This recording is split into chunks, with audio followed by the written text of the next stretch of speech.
కరీంనగర్లో జిల్లా కాంగ్రెస్ ఎస్ఎస్ఎల్ ఆధ్వర్యంలో ఏర్పాటు చేసిన విలేకరుల సమావేశంలో జిల్లా ఎస్ఎస్ఎల్ అధ్యక్షులు కొరవి అరుణ్ కుమార్ మాట్లాడుతూ రసమై బాలకిషన్ ఎమ్మెల్యే కవంపల్లి సత్యనారాయణ గారిపై నిరాధారమైన ఆరోపణలు చేస్తే చూస్తూ ఊరుకోమని హెచ్చరించారు.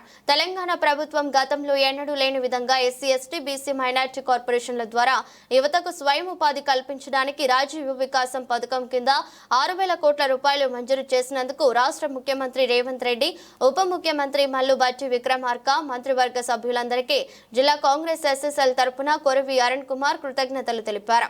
సమావేశంలో జిల్లా ఎస్ఎస్ఎల్ నాయకులు, కార్యకర్తలు పాల్గొన్నారు.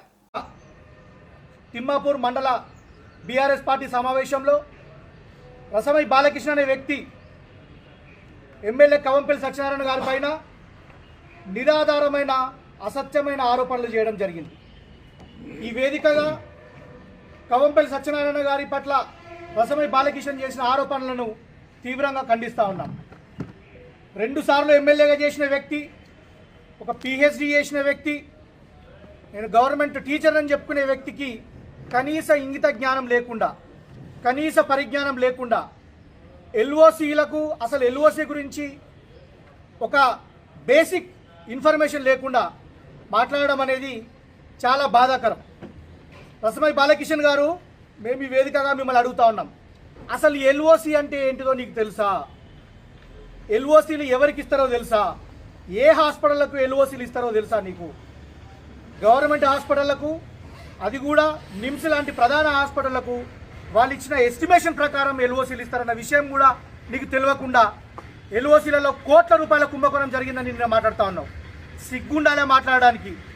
మీ హయాంలో నువ్వు 2 సార్లు మానకొండలో ఎమ్మెల్యేగా చేసినావు కదా, నీ హయాంలో నువ్వు ఎవరికన్నా 1, 2 ఎల్ఓసీలు ఇప్పించి ఉంటే నీ ముఖానికి ఆ ఎల్ఓసీ అంటే ఏంటిదో నీకు తెలిసి ఉండేది. ఇవాళ ఒక ఆరోగ్య ప్రదాతగా, ఒక ఉన్నత విద్యావంతునిగా మానకొండూరు నియోజకవర్గంలో ప్రజల మన్ననలు పొందుతూ కవంపల్లి సత్యనారాయణ చేస్తున్న అభివృద్ధిని చూసి ఓర్వలేక ఇష్టం వచ్చినట్టుగా నిరాధారమైన ఆరోపణలు చేస్తూ ఉన్నావు. సిఎంఆర్ఎఫ్ చెక్కుల గురించి మాట్లాడుతూ ఉన్నావు. అంకిత హాస్పిటల్, ఇంకొక 3 హాస్పిటళ్ళు కవంపల్లి సత్యనారాయణ గారి ఫ్రెండ్స్కి సంబంధించిన హాస్పిటళ్లలో అవినీతి జరిగిందని మాట్లాడుతూ ఉన్నావు. నీ దగ్గర ఏవైనా ఆధారాలు ఉంటే ఇదే వేదికగా నిన్ను సవాల్ విసురుతూ ఉన్నాం. నీ దగ్గర ఏమైనా ఆధారం ఉంటే అలుగునూరు చౌరస్తాలో ఉన్న అంబేద్కర్ విగ్రహం దగ్గరికి రా. నువ్వు ఎప్పుడు వస్తావో మాకు చెప్పు. మా కాంగ్రెస్ పార్టీ ఎస్సీసీఎల్ తరపున, మా కార్యవర్గం తరపున మేము అక్కడికి రావడానికి సిద్ధంగా ఉన్నాం. నిజంగానే ఒకవేళ అక్రమాలు జరిగినట్టుగా, అవకతవకలు జరిగినట్టుగా కనుక నువ్వు రుజువు చేసినట్టయితే మేము రాజకీయాల నుంచి తప్పుకుంటామన్న విషయం కూడా ఈ సందర్భంగా చెప్తా ఉన్నాం.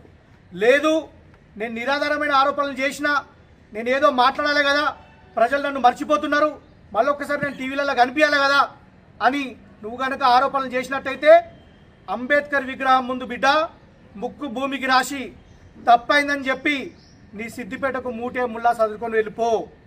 సిద్దిపేట నుంచి నువ్వు ఇక్కడికి వలసొచ్చి గోషి గొంగడి నినాదంతో నువ్వు మానకొండూరు నియోజకవర్గానికి వచ్చి బ్లాక్మెయిల్ పద్ధతిలో నువ్వు మానకొండూరు టికెట్ తీసుకొని, ఆ రోజు నీ దొర నీకు టికెట్ ఇవ్వకపోతే నువ్వు ఊరూరా తిరిగి పాటవాడి లింగవాణి నిన్ను నమ్ముకుంటే లంగవై పోతివిరా లింగో అని నీ దొరను బెదిరించి, దొరను బ్లాక్మెయిల్ చేసి నువ్వు టికెట్ తెచ్చుకొని 100 కోట్ల రూపాయలు, 1000 కోట్ల రూపాయలు ఇవాళ నువ్వు సంపాదించుకున్న మాట వాస్తవం కాదా?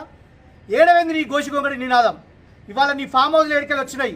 ఇవాళ నీకున్న ఈ 1000 కోట్ల రూపాయలు ఎక్కడికి వచ్చినాయి? మానకొండూరు నియోజకవర్గాన్ని బస్టు పట్టించి ల్యాండ్, శాండ్, రియల్ ఎస్టేట్ మాఫియాలతోటి ప్రజాభవన్, ఇవాళ ప్రజాభవన్గా మేము దాని పేరు మార్చుకున్నాం.